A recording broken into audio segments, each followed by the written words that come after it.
I'm giving first speech of the evening, which is ditch your car. Who here owns a car? 1, 2, 3. Who here lives downtown within a few miles? Okay.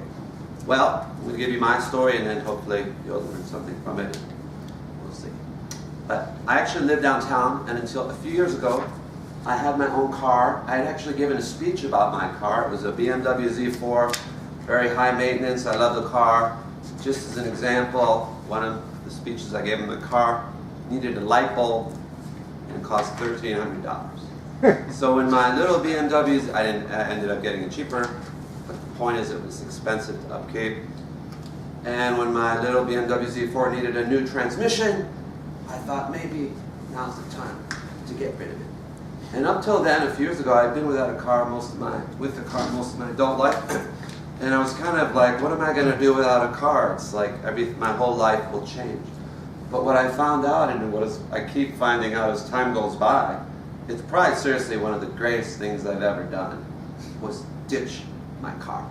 So I'm going to tell you some of the benefits of ditching your car and how you can ditch your car. First of all, it's not easy. Of course, you live in the suburbs and you're a traveling salesman.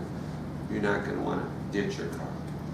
But the keys to ditching your car is, first of all, you want to live near where your job is, so you can walk to work or take the train to the bus. So that's the key, actually, is to live near where you work. But at the same time, I have a lot of hobbies. I buy antiques, I go to the suburbs, maybe want to visit a friend in the suburbs or anywhere in the city. And I was really wondering, how am I going to get around? Am I going to be able to do the same sort of things I used to do before? So what I learned with not having a car is you can get around almost as well, and sometimes even better. So for those of you who don't know, if you want to go to the suburbs, there's Metra. Metra, I just started taking a few years ago. It's great. There's like 15 Metra lines that pretty much goes to any suburb within the 50 miles. So you can get to the suburbs. For getting around town, of course, you have the bus, you have the train, and you also have this Divvy bike. Does anyone use Divvy bike? It's a great way to get around. Another great thing about not having a car, when I had ditched my car a year ago, one of our other members, she had said, "John, you look like you're losing a lot of weight. Is there something wrong?" I said, "No, Pat, I ditched my car. I'm doing a lot of walking now."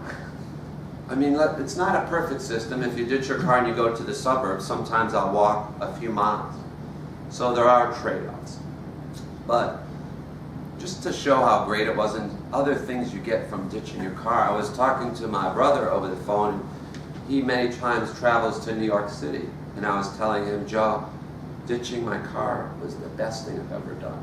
He's like, "Johnny, I know how you feel. Whenever I go to New York City and I don't have my car," he's like, "it's a great feeling. You just feel free. You don't have to." Has anyone ever felt that? If you had a car and then you don't have a car in a big city? It's like you don't have to worry about it, where it's parked or this or that. There's just a freedom to not having a car. And another thing about not having a car is you get to know your surrounding area much better.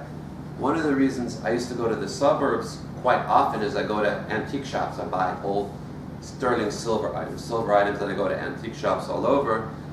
And Chicago always had a few, but not that many. But when I ditched my car and started riding the bicycle and walking, or maybe taking the train or the bus, I really found out that Chicago has many more places than I thought, because you go into all the little neighborhoods, get to know some of the people, and you can find the same things in some cases and not as far from your house. How many times do we drive to a restaurant miles away when the fact is there's probably a nice restaurant within a block or two? So these are many things I've learned. Aside from that, it's much cheaper. You have a car. How many times have you taken a car and it needs some work? I mean, is that, unless you do your own work, is there a bigger hassle than taking your used car that needs work? I mean, it's like a nightmare. So imagine. And not only that, what about Chicago? We have red light cameras, we have speeding cameras now. So many things that deter you from having a car. Traffic. Many times when I'm walking past the Kennedy or the Edens, you see these cars stuck in traffic, and it just seems like, wow, what a waste of time. Now, another thing, the last thing I learned during my speech, is with these things, mobile computing, it even makes having a car, not having a car, even more efficient. Because the fact is, nowadays, just about everything that you do in the real world, you can do in the virtual world. Now, instead of going to an antique store, I might be sitting on Metro, and I'll use eBay, and I'll buy antique stuff on eBay. Many times I've been doing the eBay app, and I buy antiques, and I make money that way.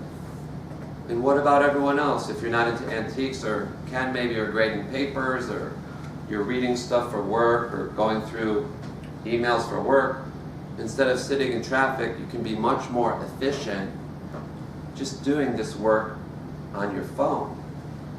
Even Toastmasters. I'm not going to tell David not to come here, but the fact is, there's probably a good Toastmaster right by your house. We used to have a guy come to Toastmasters that lived in Indiana.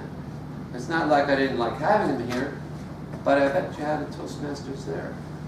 And sometimes, many times, I think about all the Americans that have cars. So many people have a car, they probably can't afford it. Many times I'm seeing cars on the road not in good shape, people that don't look like they have a lot of money, and I'm thinking, I would bet 20% of Americans don't need a car. I've met many people that come here to this country the first time, and one of the first things they say is, I want to buy a car. And I'm thinking to myself, why do you want such a hassle as owning a car, especially in a large city? The fact is, life as we know is changing with this, Facebook. So much of the world is going virtual that in many ways our mindset, it's still stuck in the 20th century. You know what I'm saying? Life has changed, but we really haven't changed with it. So in closing, I would guess that many people, maybe some in this room, have a car, and if you really thought about it, you might not need that car, and you would probably save yourself a lot of money, and also it would be good for the environment.